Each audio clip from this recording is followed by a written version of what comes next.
Hey guys, Desolator Magic here, and it's time for Chapter 4 of the awesome M19 storyline by Kate Elliott. This one's called Chronicle of Bolas, Whispers of Treachery. Or as I like to call it, Chronicles of Narnia Bolas Edition, Whispers of Treachery. So in the last episode, Ugin told some more of the story, and then the Atarka, Dragon, Guard, Enforcer, gang member, whatever, got killed by Ugin, and he used some kind of ghost flame blade, which I hate that damn card, by the way. And then Grandma Yusova's like, you got magic, you suck, explain yourself. So it starts out by saying grandmother was a formidable woman, once known as Yusova Dragonclaw of the Temur clan. Now that title has been outlawed by the Dragon Lord. So Grandma's all pissed off at Ugin. She's like, oh, you had magic this whole time, you put us all in danger, blah, blah, blah. Does she not realize how horribly redundant that is? He's like a informant defector from another clan being hunted by really both sides. Oh, but now his magic is going to get us in trouble. Yeah, that's why they'd look for him. I mean, other than the fact that the dragons can smell magic in the air, but I mean, maybe tell your granddaughter about that because she keeps using magic. So he explains like some about my mom and some dude, and then we hid in the thing, and now I know magic because he taught me. That's my version of it. By the way, this entire series is my version of it, in case you haven't caught on already. If you really want the real story, read the real one. And so then he goes on to say, my master received a vision from the spirit drag, and then Naiva's like, Ugin is dead, isn't that right, grandmother? And she's just like, shut your face, Naiva. Go on, Ugin. So while they're all still arguing somewhat angrily about the story and why he's telling them this and why it was preserved and how irrelevant it is because the old ways were the old ways, blah, blah, blah, blah, blah, back and forth, their orc bodyguard, named Feck, by the way, shout out to all my Irish homeboys, he looks off in the distance and says, there's a storm coming. It's gonna rain. And then just like most of the weather blowing into Wisconsin pretty much every single day, he said, that's a dragon tempest. Yeah, we say that all the time. Like literally the last week we've had a storm blowing from east to west. I don't even know what's going on at this point. That's not natural. But Oak Express is. But Feck is a fecking great weatherman because he explains it's moving in fast. I know their scent and taste well. That's right, the weather tastes like dragon magic. And global warming. So they're all just like, well, back to the rock shelter. We probably shouldn't be caught out in this weather out in like an open plain. By the way, let me translate that for y'all. Let's hide in the cave instead of progressing the storyline so that we can stretch this out to more chapters and then get more of the story. Well, I mean, like, the story within the story from Ugin about Ugin's origins and all that, and Mr. Nicol Bolas. So they got all settled in, got a little fire going, used the dim light to look at, I legit forgot his name. Oh, Ugin injuries, and they're like, yeah, it's shallow cuts, it'll heal on its own, no need for healing magic. And then, you know, like you do, Grandma's like, we're going outside. That dragon liver and heart isn't going to go grab itself. Baisha's like, you want my help? And then Naiva, because she's so, you know, equally graceful and polite, says, I'd like to see what the insides of a dragon looks like. Future serial killer right there. Calling it right now. All them serial killers and stuff, man, they all started by, like, you know, like killing their pets and, like chopping them up and crap. I'm just saying. So then, honestly, I don't even remember which one of the twins has some huge crush on this dude, but they made some big, like, comedic moment about how they're, you know, trying not to admit it while also, like, he's completely shirtless and they gotta, like, dress his wounds. That's actually pretty good, but I really don't care about the stupid, oh, I'm in love relationship, blah, blah, blah part of the story. I just, no thanks. Oh, and Baisha's a lesbian, apparently. Because of course she is. They were subtle about it, but she is. And so then they're trying to make small talk, and he's just like, what herb is this? We don't have this in my mountains. And they're like, we call it all heal. Because we're not very creative. Boy, they must not get very good 4G in that cave, otherwise she should have ordered flex tape. He literally could have been cut in half and they could have fixed it with flex tape. I think the only thing that flex tape couldn't fix is Wedge's destroyed finances from his own stupidity of not having insurance. Being that unhealthy and not having medical insurance, assuming he's not lying about it, is kind of like working at a fireworks factory and not having fire extinguishers. That's a terrible example. They're self-oxidizing. What would a fire extinguisher possibly do? You know what? Screw it. If a fire breaks out at your fireworks factory that you're working at, just seal off the fire with flex tape. What even is this video? You know what? Somebody mail Wedge some flex tape. I think he needs it. So anyway, one of those twins, I don't remember which one at this point, is like, how old were you when your mother sent you away to get trained by your magic grandpa in the mountains? I was gonna say there's some DBZ shit, but then he's like 12, and I'm like, oh, well, that's some Harry Potter shit. Because, I mean, Goku was like 1. So then she's like, did you ever see her again? And he's like, no.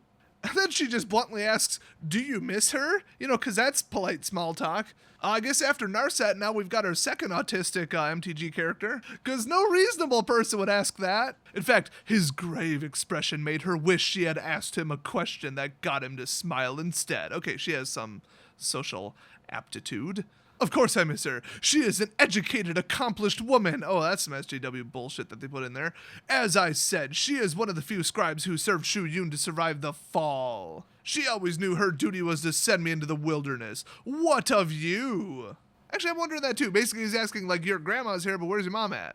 And do we have to go to Maury Povich to figure out who the daddy is? And it turns out the twins' mom is dead because Atarka killed her for being a whisperer, which is why you would think Baisha would be a little bit more careful showing off her magic. Well, not really showing off. I mean, she basically used it when she needed to, but still. She didn't seem consciously aware and worried about it, which seems odd. Well, then, of course, he's like, a whisperer? You used that word before, but I don't know what it means. Unless she answers, oh, it means that she speaks really quietly and she does ASMR on YouTube.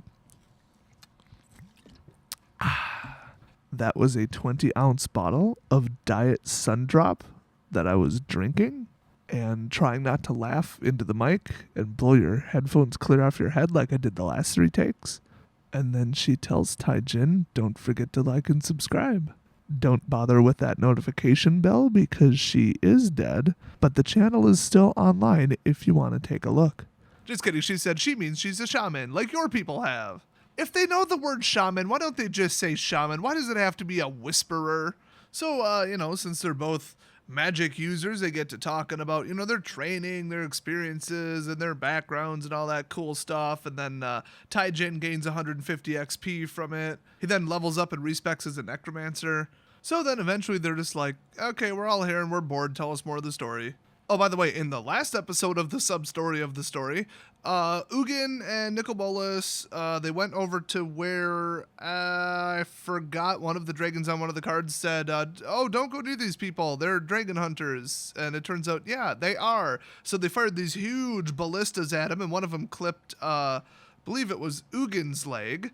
And it had some kind of paralytic poison, and it hit his foot, and he's like, oh, crap. So then they landed on the top of the mountain, hoping that they wouldn't be able to climb up because of the snow, but they weren't sure, and so now it is nighttime.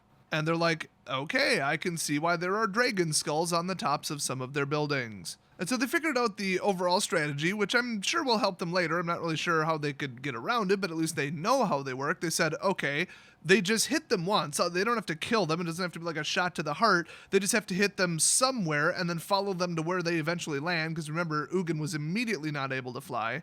And then in its weakened and half paralyzed state, they just kill it on the ground and ta-da, dragon hunters. And so Nickel apparently got a whole big, kick out of this. He's just like, yeah, they're running around like ants and their horns are blaring. They got like search fires and stuff. Yeah, let them try to come at us. And Ugin's just like, we gotta go. Like, they're not afraid of us. We should just leave. But Bolus says they will soon learn to be afraid. And then they notice that instead of the entire army climbing up to fight them on the snow, when they could probably at this point just fly away, he's like, okay, there's just one guy climbing up to us. That's odd. And since Ugin's a little smarter, he's like, maybe it's a trap. So Ugin's like, yeah, don't burn the humanoid. This is weird because he's waving merrily at us. And he's like, yeah, I don't think that that's a true humanoid at all, actually. And of course, the guy shouts out, brothers, greetings to you. I'm surprised to see you here. This place is no longer safe for our kind. And they both are like, oh, here we go.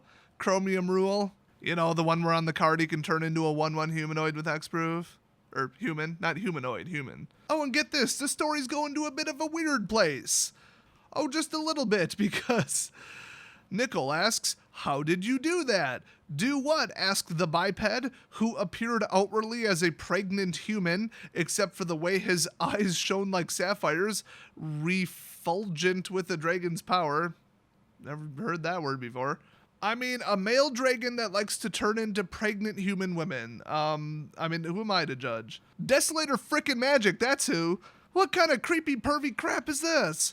I mean, he's really adding a lot to the term drag show. Get it? Because he's a dragon? And yes, for the last time, that is how you pronounce the word dragon. Why else would they spell it Drayg''N? And so then Nicole's like, okay, like you turned yourself into a human fairly convincingly. In fact, you even smell like one. Rancid and credulous. Burn. And then Ugin's like, oh, I guess you turned yourself into a Canadian because I smell liquor and pepperoni. Where my Trailer Park Boy fans at? So he shares the whole lowdown with them. The one of the original killers of, that one green dragon, their sister, whatever. He was, I guess, one of the surviving members of the hunting party that killed it.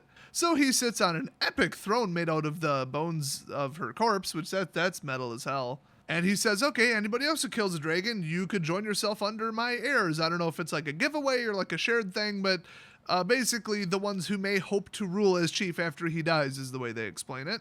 So basically the chief won't shut up about it. Like every time he could possibly bring it up in conversation, he's like, I killed a dragon. Did you know that? Dude, you haven't gone full dragon metal until you've built dragon bone armor and wear it around like Skyrim. And then, like you do, he started his own religion. He says that's not all. The chief claims that divine favor elevated him above his lowly subjects. Those who are touched by the dragon's blood or who drink it or eat it are considered holy and may live a life of ease and plenty, while the less fortunate serve them as slaves. Buy now for $19.99. And so, of course, Nickel laughed because he found that very amusing.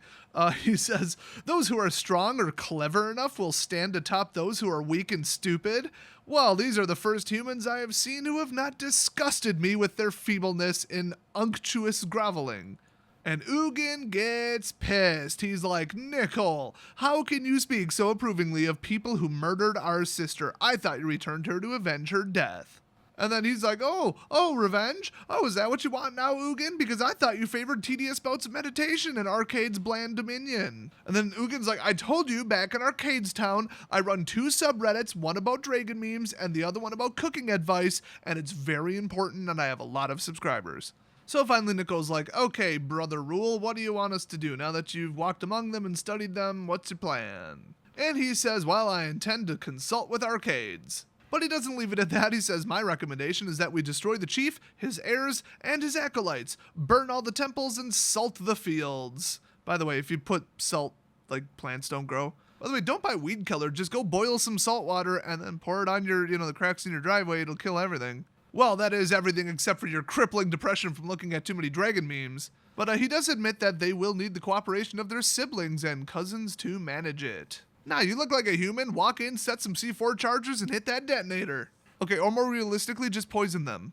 Put poison in their food. How hard could it be? So Nico's like, oh, well, that seems a little different than you just walking around talking with them and crap. He's like, bro, I came here to investigate after 3 dragons went missing, okay? So besides the fact that their ballista can shoot through our scales and actually injure us, their magic workers have instilled sorceries into a venom to make it strong enough to poison even our flesh. If they should share this, technology basically with all the other humans, we'd be in deep crap. So Nickel's just being like pretty much a dick and just being like obstreperous on purpose. Hey, I can use big words too, just like the author. And he's just like, well, what about this? And what if we kill some innocent ones? And what if they resettle somewhere else? And then what if some of them are going to take their dragon killing ways with them? And then what if they don't? And just being a dick. And finally, Chromium's had enough of it. He turns back into his full blown like shiny mirror coated self. He basically looks like Metal Mario if you haven't seen a picture of him. And he is just having none of it. He's like, I hear what you're doing, Nicol Bolas. You twist words to whatever shape you wish them to make, then twist them again to suit your wishes. Ain't that the truth?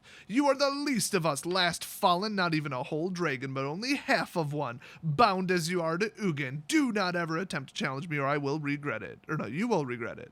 Misread that one a little bit. That was probably accidental foreshadowing anyway. So then Metal Mario flies away, and Nico's like, yeah, I kind of was being a dick, but who cares? So temples, heirs, blood. Got it. And then he uses his horns to scratch a mark in the top of the mountain for some reason. I guess they're saying it's, to show he was there. I don't know, whatever. It's probably like a Ghost in the Shell Laughing Man thing. Where are my Ghost in the Shell fans at? Okay, people are going to get pissed if you missed every single shout out, so where are my fellow humans at? And then Nico's like, hey, do you see Ugin? Our enemies are coming. Let's go down and meet them. Oh, that sounds like a great idea. So it says a large group of armed people had left the main settlement, led by a company of scale-clad warriors on horseback, and a curtained sedan chair. Was it like a Ford Taurus? Carried by 6 strapping young men. So it's just the chair. They ripped the chair out of a Ford Taurus. Yes, I know that's not what they call it in England. Shut up, people already typing that. Anyway, the small army was accompanied by mules harnessed to haul 4 ballistae, which is the plural of ballista, mounted on wheels. So it says the well-fed and well-clothed inhabitants stood on the scaffolding to toss flower wreaths down over the warriors, and then the ill-clothed, thin, overworked village people. Oh, shut up, not those village people. They knelt on either side of the roadway, heads bowed, hands over their eyes, calling out praise in rote phrases. May the mighty ones protect us, and blood rules the bloodless. Boy, they're really taking that dragon cult a little bit far. So anyway, they all make a big old show over it, and all the warriors, and they're like singing and crap, and it's like this whole big thing. And then finally they set down the sedan chair, or I'm just going to call it the Toyota Corolla chair. I mean, they didn't specify what sedan they took it out of, they just said sedan chair. But anyway, out comes and sits in it some old dude, and they actually recognize him. Ugin's like, oh yeah, that's the guy who killed Marevia Sal, their sister. And he's like 1,000,000 years old and super fat now, so awesome. So the old dude's like, hey, bring me the head of that dragon that my ballista wounded. And then Nickel's like, it's curious, isn't it? And then Ugin says, what's curious is why we're still here watching and haven't flown away after our brother. It's not that curious. Nickel's not the one to go talk to what's-his-face about the whole situation. He's just gonna, like, fly in like an idiot. And so after they go back and forth like, hey, those two next to him are his 2 heirs, and then Ugin's like, how do you know that?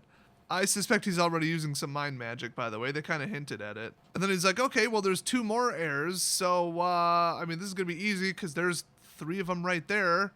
So they actually didn't fly directly at the army that was hauling ballistas up the mountain, I guess. They, I don't know, went around them, or I don't know, they went somewhere else, but they were flying towards the furthest flung heirs settlement. Guess they're not taking advantage of the fact that 2 of them are right in front of them, plus the leader. I don't know. I wouldn't fly directly towards the ballista. I'm just saying. There was 4 of them. And they intercepted the messenger that went out to warn one of the heirs, which, how did they already know about the plan to take down the heirs? That seems like a bit of a stretch, but whatever. I mean, they probably just warned him, hey, there's dragons in the area. But they killed the messenger, and then he's like, yeah, we can't let them get tipped off, but, you know, let's, like, take him out first. So when they get to the furthest out settlement, boy, good thing they killed the messenger that would have tipped them off that dragons are in the area. And then, and I quote, Nickel swept a wide circle around the settlement and its fields, making sure everyone knew he was there. Okay, there goes the surprise attack, I guess. Okay, I didn't read ahead, but $10 says he gets hit by one of the ballista arrows and then goes Super Saiyan into a Planeswalker. Remember, M19 has him as a flip card. Planeswalker on one side, not Planeswalker on the other. But also keep in mind this is chapter 4, so who knows. So Nickel just kept flying, and Ugin's like, what is he doing? But then he realized that, like, his slow circling glide was kind of hypnotic and weird, and he couldn't take his eyes away. And then all of a sudden, all the horns and drums and everything stopped, and then he starts to hear some voices in his head again. Ugin does.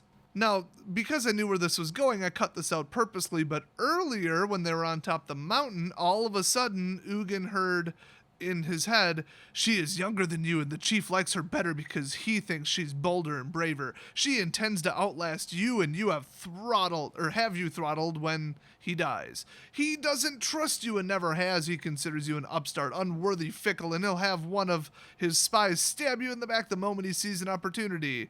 And so Ugin's like not reacting at all to that, just like, oh, I heard that. That's random. Cool. And so now, all of a sudden, the voice in Ugin's head that he's just hearing on the wind is, the old chief has lived long past his prime. Who is he to demand obedience when he can no longer even cast a spear accurately or with enough force to kill a deer, much less a man, much less a dragon? He has raised 3 to be his favorite heirs, while his own firstborn son he neglects. Even though that worthy son has killed a dragon at long last after so many years of being mocked for his insufficiencies, the gods granted their favor to the old man, everyone agrees. That favor ought to pass on to his son, shouldn't it? Yet he has been pushed to the farthest edge of the chiefdom, forced to rule over fishermen and live amid the stink. So in other words, Nicol Bolas is using like mental telepathy to implant thoughts into the chief's mind. Very clever. So then Nicol goes on, what if such a worthy son has something better than a dragon skull as his trophy? What if he has dragons at his command? Killing a dragon is a bold hunter's deed, of course, not to be scorned, but for a dragon to serve a human? Now that is the standard of a leader. It could be your measure if you march against the other heirs. If you defeat them and kill your father, a dragon could respect such a person as that, could he not? So he's basically either like implanting thoughts in his head, like as a suggestion thing, or he's like literally talking to him saying, hey, do this. Deal? Like, you go kill your father, the chieftain, and I'll be super impressed. So Ugin still didn't quite understand what was going on, but the young man that was running that particular settlement, who is apparently the chieftain's actual son, he gives this whole speech to his warriors about, like, you know, oh, the dragons have not, you know, they've shown their favor by not burning us all down or killing anyone, and that's interesting. And all of a sudden they all start marching out with a brisk purpose. I wonder where they're going. Really can't put two and two together, Ugin, you moron. So they march the ballista and everything and all the troops right directly underneath them, and Ugin's like, why are they not shooting at us? This is weird. So then they both flew back to the very peak of Birth Mountain where they were before, and this is pretty clever. The main settlement starts, you know, marching up to the top, trying to, you know, get their 4 ballistae up there to shoot at them. And guess who's not guarding the town? All the troops. So because Nicole had, you know, recommended to the other 2 heirs that, yeah, they're each scheming against you, and you know what he said. They had 2 completely different armies. I mean, they're just like, let's kill another dragon. That'll make us look better or whatever. But also, I hate that person and I distrust them. So eventually he kind of lures them together until they're just face to face and they fight. Big surprise. So when they start fighting, he just leaves and then burns down the temple and all of the acolytes back in the completely unguarded main town. So apparently he didn't completely destroy the entire temple because, well, the existing chief, the guy who had originally killed their sister, was still in it. And so he picks him up and flies him out to the final settlement where the 4th heir is. It's the chief's second wife, who, you know, had also killed a dragon, so I guess that qualifies her. And she was the mage who had originally made the venom anti-dragon powered or whatever. So he just like sets him down in the middle of the courtyard and she runs out like, oh my god, look who it is. And then Nicol starts the whole whispering thing where he goes, hey, he wrested the secret of the venom from you. He shared it with the others and stole what was your right to succeed him as chief because you had the cunning and the intelligence, not like the other heirs who merely benefited from your brilliance. You are the worthy one, yet those 2 usurpers who sit by his side and flatter him think they deserve the dragon killer's banner, while his first wife's pulling sons with one L? Puling son? Don't you guys love it when authors use words that literally nobody uses in their daily life when their only purpose is to convey a, like, understandable story to the person reading it? Nobody thinks you're fancy, they just think that you're a stuck-up douche with a useless English degree. No offense. So yeah, the son's a dick too. So then she just immediately snapped her fingers, her attendants jumped up and formed a ring around her wonderful husband, with their weapons pointing not out to protect him, but in to threaten him. What treachery is this? He cried. Followed by, what are those? And then she's like, it's knife, bitch, and then stabbed him 3 times. And then it says that she threw his dead body into the refuse of a latrine. So, don't piss her off. So then immediately she's like, all right, we're marching to the main town to go kick everybody's ass. Those other heirs, I'm gonna kill them all.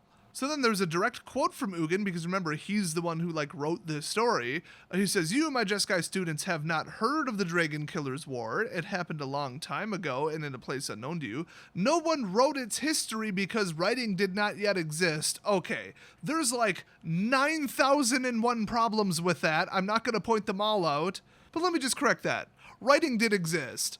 But anyway, he says the ones who did survive told a different tale than the one I'm telling you now, so the truth of those events was lost, even to their own descendants. So Ugin just sits on top Birth Mountain, and he just watches everything, and he's like, wow, I'm confused. These humans are so violent and horrible to each other. Yep. But basically, they wrecked the entire town. It got down to just the wife and the son. The other 2, I guess, got killed in the battle or whatever. And they just completely neglected anything else, so that nobody was tending the fields or nothing. Everybody started starving. It was just a wonderful time all around, really. So one day, Nicol just flies down, and Ugin's like, oh, he left, but he can, like, follow his trail, I guess. And then all of a sudden, he hears his voice in his mind say, come witness the end, Ugin, come witness the beginning. So somehow Nicol landed in the middle of town and convinced the 2 remaining heirs to stab each other at the same time. And then he announces to everybody, I'm the leader now. So then he's like, okay, we're going to build a big old settlement and army and stuff and go take our revenge on Vivictus, which, if you remember, was chasing Nicobolus trying to kill him before. And he's like, yeah, least of the fallen, I'll show them. So then Ugin realized that Nicobolus is trying to use the same mind games on him, like the whole, hey, let's kill all the humans, blah, blah, blah, do this. Like, it wasn't just him saying, hey, we should do this. It was like him trying to be like, no, we're going to do this. And it pissed him off. And then it made Ugin turn into a planeswalker, and to his astonishment, he found himself floating above a featureless sea, so flat and still he could see his own reflection in the water.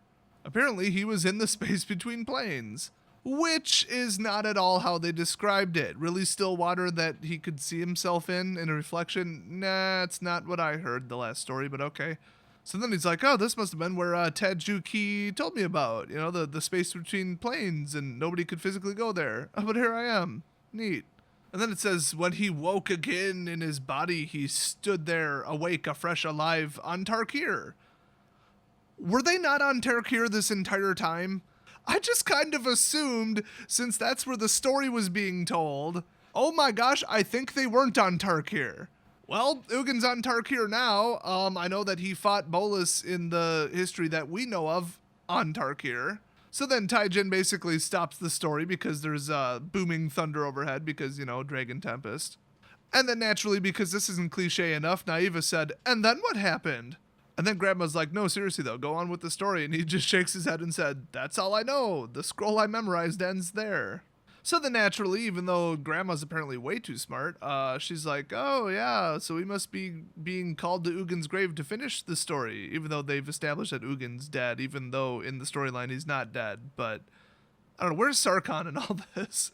I don't know, time travel and crap and MTG low rank my specialty, whatever. Oh, and then actually, Taijin says, what is left to tell? Is the story not about how the spirit dragon came to Tarkir? Which they're wait, no, they're on it now. It's just that story. So this story is on Tarkir, but the story about Ugin was not on Tarkir. I just assumed it was the same place.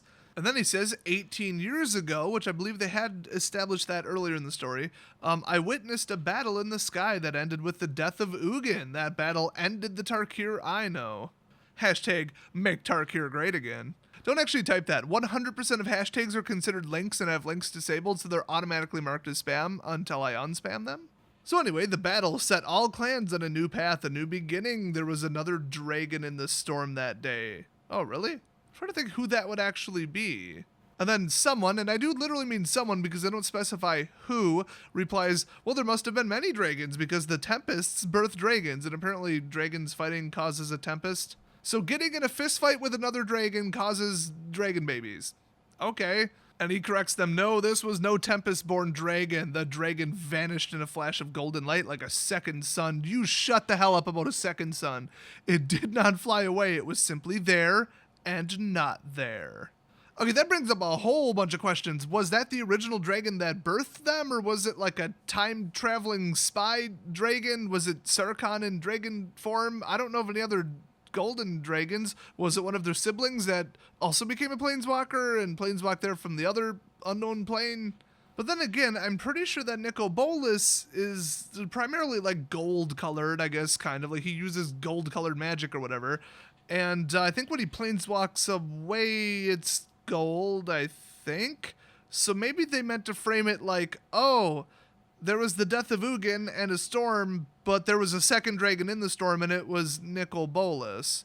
Actually, reading it again, it kind of sounds like that. I don't know. And Naiva's like, oh, that's not possible. And Grandma's like, oh, yeah, it is. And then everybody's like, oh, yeah, planeswalkers and crap. And Grandma's like, yeah, I remember that day, you know, and planeswalkers are real, and I found that out, so deal with it. But she says, I made a terrible mistake at that time. A voice spoke to me telling me I acted for the good of the clans, but I was merely a tool used by a power greater than myself. That dragon called Bolus killed Ugin. I saw the spirit dragon's body in the chasm. I heard his last breath, felt the cessation of his spirit. But the Hedrons, cast by a planeswalker named Sarkhan Vol, held a magic I did not understand. In case you're not familiar with that, Sarkhan basically sort of prevented him from dying, so I guess she's mistaken or lying about, like, oh, I saw him die, sensed it, disturbance in the forest, sure. But anyway, yeah, and only now she's coming to comprehend what his magic did. Some essence of Ugin still survives, however frail and faint it may be. It can be no coincidence that Ugin is struggling to reach us now. The visions are a warning. And Naive is like, a warning against what? A warning against putting a lesbian character in every single story. And just then, thunder crashed loudly and it woke up some of the people that were sleeping. And Feck opened his eyes and sat up. He shook awake Rakan and Soria. Never heard of them before, but I guess they're in the story now. And they all grabbed their weapons. Why would you grab your weapons? Because you heard thunder. That's the dumbest thing I've ever heard. Whatever, because story. A scuff sounded from the tunnel. So apparently somebody's not very good at sneaking up. Naiva grabbed her spear and settled into a... I thought that said crotch. She settled into a crouch by the opening, so she held down the control button, apparently. The click of Ptarmigan's... That P is probably silent, but we're past it. A Ptarmigan's call announced the presence of one of their own. Okay. She stepped back as Matak emerged into the chamber with a knife in hand. First Mother, you'd better come see. Who's Matak? Was that traveling with them? Is that somebody else?